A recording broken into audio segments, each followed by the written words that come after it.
चाह रहा हूँ कि इस पूरे तनावपूर्ण माहौल में मीडिया लगातार कवरेज कर रही है, हम लोग भी कर रहे हैं। हम लोग भी ये दिखाना चाह रहे हैं कि आखिरकार सच्चाई क्या है? जो चीज़ें चल रही हैं, पूरे देश में लोग आज इस गाँव को देखना चाहते हैं, यहाँ की हकीकत को जानना चाहते हैं। किस तरीके से आपका व्यक्तिगत क्या सुझाव है लोगों के लिए? मैं ये चाहता हूँ, चाहे वो ब्राह्मण समाज हो, चाहे वो यादव समाज हो, जुर्म करना अपराध है। जो जुर्म किया है, या बाल काटे गए या चोटी काटी गई, ये जुर्म की श्रेणी में आता है। उसमें प्रशासन ने अपना काम किया, प्रशासन ने जो काम किया उनको सजा मिली। लेकिन यहाँ के जनप्रतिनिधियों ने जो हमारे राष्ट्रीय नेतृत्व, राष्ट्रीय अध्यक्ष श्री अखिलेश यादव जी को गुमराह करने का जो काम किया है, और जो यहाँ के जनप्रतिनिधियों ने अखिलेश यादव जी को गुमराह करके राष्ट्रीय नेतृत्व को भड़का के यहाँ जो जाति उन्माद फैलाने का काम किया है, वो यहाँ के जनप्रति जिम्मेदार हैं। क्यों कि जो सच्चाई थी, जो यहाँ का जनप्रति था, वो यहाँ सभी वर्गों को जानता है। उसको आके इस घटना को संज्ञान लेना चाहिए था, उसका निराकरण करना चाहिए था। जबकि जो पीड़ित थे, जिनके बाल काटे गए, जिनकी चोटी काटी गई, वो यहाँ एक वीडियो में देखा जा रहा है कि बड़े आराम से बैठे हुए हैं। उनसे ये पूछा जा रहा है कि भाई कास्ट आप क्या हैं? तो वो गुमराह करने का काम कर रहे हैं। चूँकि यहाँ समाज में दिक्कत ये हुई, क्योंकि मैं भी जय गुरुदेव के मंदिर जाता हूँ, या मेरी एक हनुमान मठिया है, वहाँ भी संत बाबा बालक दास भी जी हैं, यादव हैं। तो हम लोग जाते हैं, जिनकी इच्छा होती है वो चरण वंदना करते हैं, जिनकी नहीं होती है वो हाथ जोड़ते हैं। तो यहाँ जाति उन्माद की ज़रूरत नहीं थी, चूँकि इसमें जो राजनीति हुई है, ये राजनीति के कारण यादव और ब्राह्मण में द्वेष भावना फैलाने का काम किया गया है।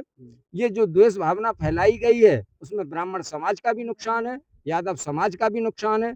आज जो कल की घटना में जो पुलिस पर पथराव किया गया, पुलिस की गाड़ियां तोड़ी गई, बहुत सारे लोग आए, जिले में ट्रेनें रोकी गई, हाईवे जाम किया गया, ये जो सारी चीजें हुई हैं, इनको जो भड़काने का काम किया, यहाँ के लोगों ने जो भड़काने का काम किया, और उसका अंजाम नवयुवक है हमारा, चाहे वो यादव समाज का हो या ब्राह्मण समाज का हो, वो भुगत रहा है। और आज समाजवादी पार्टी इस बात से डिनाई कर रही है कि जो कल लोग पकड़े गए वो हमारे लोग नहीं थे।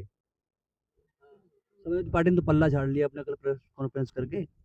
समाजवादी पार्टी ने जो पल्ला झाड़ा है, लेकिन यही चीज पहले अगर समाजवादी पार्टी कहती तो ये जाति उन्माद नहीं फैलता, क्योंकि उनको महिमा मंडित करने का काम भी समाजवादी पार्टी के कार्यालय में हुआ।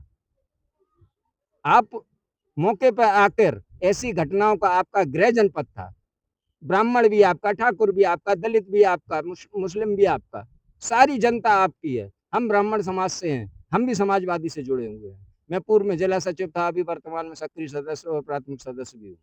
लेकिन इस मैटर में पूरे ब्राह्मण समाज को, संपूर्ण भारत के ब्राह्मण समाज को, बहन बेटियां को बेइज्जत किया जा रहा है।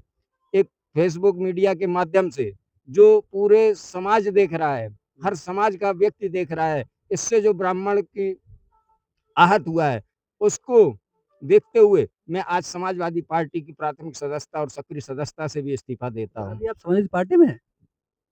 मैं अभी प्रेजेंट में समाजवादी पार्टी का सक्रिय सदस्य हूँ, पूर्व में जिला सचिव रहा हूँ, और अभी प्राथमिक सदस्य और सक्रिय सदस्य दोनों हूँ।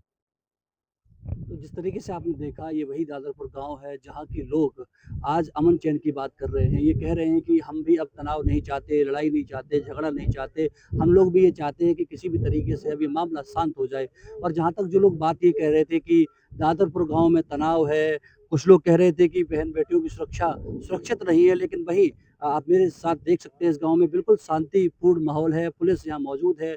किसी भी तरीके की कोई ऐसी एक्टिविटी नहीं है जिससे लगे कि अब प्रशासन के हाथ से ये मामला प्रशासन के हाथ से बाहर हो। प्रशासन पूरी तरीके से इस पर नज़र बनाए हुए है और जैसे ही यहाँ से कोई घटनाक्रम निकल कर आता है सी न्यूज़ भारत पर मैं उस अपडेट को लेकर आऊँगा। हमारे सहयोगी गौरव जी के साथ मैं असित यादव, सी न्यूज़ भारत, इटावा।